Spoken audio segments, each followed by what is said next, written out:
Assalamualaikum warahmatullahi wabarakatuh, teman-teman YouTube channel.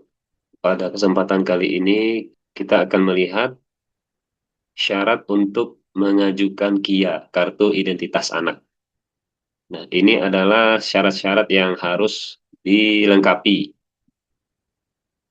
Nah, syarat umum yang pertama adalah fotokopi keluarga, fotokopi akta kelahiran anak, fotokopi KTP kedua orang tua, kemudian ada formulir permohonan. Nah, kalau ini sih tergantung ya, teman-teman ya. Kadang-kadang ada yang tidak pakai ini, ada yang langsung gitu. Karena kan yang tiga ini sudah lengkap semua informasinya, ada yang langsung, tergantung kecamatan dari tempat kita masing-masing.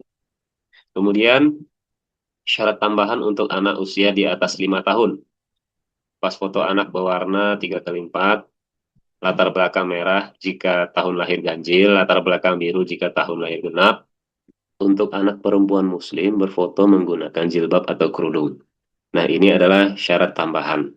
Jadi pas fotonya 3x4 ya rata-rata ya teman-teman ya 3x4. Ini berdasarkan pengalaman saya buat juga ya. Jadi 3x4 yang diminta. Latar belakangnya juga harus sesuai, jangan sampai salah. Ganjil genap ini disesuaikan dengan tahun lahir. Kemudian yang Muslim menggunakan jilbab atau kerudung bagi anak perempuan. Nah, namun bagi anak yang belum usia 5 tahun ya, itu dia bisa juga bikin KIA, tetapi tidak usah melampirkan foto. Cukup dengan akta kelahiran. Terus kita lihat cara pembuatannya, siapkan dokumen yang diperlukan, ajukan permohonan ke Dukcapil atau kecamatan ya. Kalau sekarang, kalau di tempat saya itu salah satu di kecamatan di Bekasi itu bisa langsung ke kecamatan. Kita hanya membawa persyaratan, serahkan dokumen persyaratan ke petugas loket. Tunggu proses verifikasi dan pencetakan KIA, ambil KIA. Nah ini biasanya prosesnya memakan waktu 3 hari ya teman-teman ya, sekitar 3 hari ya, atau lebih, tergantung ya tergantung prosesnya juga. Kalau cepat ya cepat, kalau yang mungkin lagi ramai mungkin yang agak lama seperti itu. Tergantung dari kecamatan masing-masing. Catatan, bagi bayi yang baru lahir pun, KIA dapat diterbitkan bersamaan dengan penerbitan akta kelahiran dan KK baru. Pastikan untuk membawa dokumen asli saat pengajuan, karena petugas mungkin akan melakukan verifikasi. Nah, ini tergantung ya kalau diminta ya. Tapi berdasarkan pengalaman sih enggak, yang asli enggak usah. Yang penting kan kita mengikuti yang ini, yang tertera di sini. Sekarang kita lihat teman-teman ya, bagaimana proses pengajuan secara online. Kalau ini kan secara langsung ya, secara langsung, secara langsung bagaimana caranya secara online. Nah, kita lihat sekarang secara online. Yang pertama yaitunya tentunya teman-teman harus membuat akun dulu, akun dari Dinas Kependudukan tempat teman-teman tinggal. Misalnya di Kabupaten Bekasi ya harus mendaftar dulu atau register dulu di Sistem Informasi Terpadu Pelayanan Administrasi Kependudukan, Dinas Kependudukan Kabupaten Bekasi. Jadi harus login dulu, nanti tinggal ikutin perintahnya. Nah, kalau sudah berhasil login, nanti kira-kira seperti ini. Seperti ini,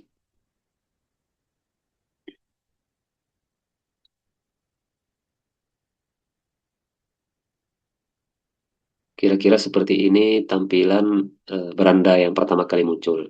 Selamat datang di aplikasi Sistem Informasi Terpadu Pelayanan Administrasi Kependudukan, SITEPAK atau disingkat SITEPAK. Sistem Informasi Terpadu Pelayanan Administrasi Kependudukan, SITEPAK. Ini pemerintah Kabupaten Bekasi ya teman-teman ini. Mungkin nanti setiap kabupaten ada sedikit perbedaan ya, tergantung ya. Nah, kemudian di sini ada sudah lengkap ya data-data kita. Kemudian langkah pertama biasanya kita disuruh upload KK dulu, kartu keluarga terlebih dahulu. Tentunya KK yang paling terbaru ya. Terus kemudian di sini ada beberapa petunjuk. Ada tiga ya. Untuk memperbarui KK, silakan upload ulang KK terakhir. Nah, untuk memperbarui KK bisa juga secara online.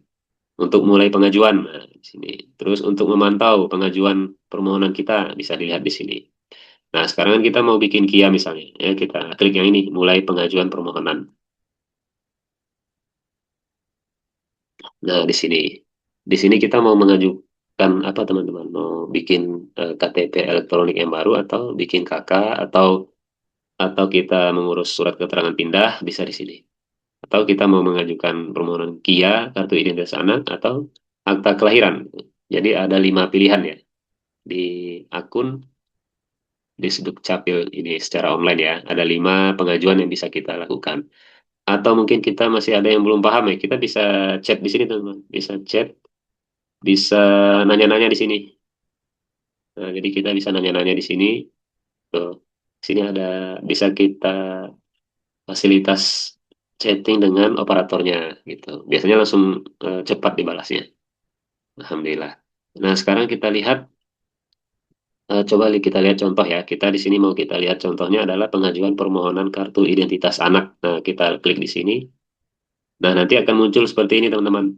Jadi teman-teman harus tinggal ketik dan upload file-file yang dibutuhkan. Pertama, nick dari anak ya.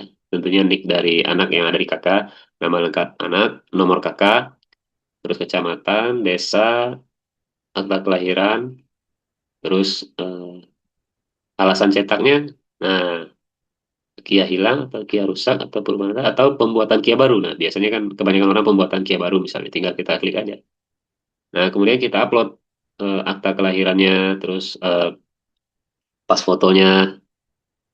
Nah, biasanya yang diminta itu JPEG ya teman-teman ya. Nah, jadi siapkan dulu filenya yaitu JPEG. Nah, maksimal 5 MB. Bukan PDF ya, JPEG. Kemudian ke posisi fotonya harus tegak lurus atau vertikal. Terus nanti jenis pengambilannya nanti teman-teman mau ngambil di mana, tapi biasanya sih di loket pengambilan kantor kecamatan. Nanti tinggal tunggu informasi dari petugasnya aja. Atau tinggal tunggu informasi dari aplikasi ini aja. Kemudian kita klik, saya menyetujui, ajukan. Tuh, oh ini karena belum diisi ya, tinggal diajukan seperti itu. Nah, seperti itu ya teman-teman ya. Kalau misalnya ada yang belum jelas atau masih ada yang ingin ditanyakan, boleh teman-teman komen di kolom komentar. Jadi saya share ini teman-teman berdasarkan pengalaman saya membuat Kia secara online maupun secara langsung seperti itu teman-teman. Tapi saran saya sih lebih baik sih secara langsung ya. Kalau misalnya rumah kita dekat dengan kantor kecamatan ya sebaiknya coba aja secara langsung. Karena mudah kok teman-teman. Dan sekarang juga tidak terlalu antri gitu. Cukup sekian. Terima kasih. Assalamualaikum warahmatullahi wabarakatuh.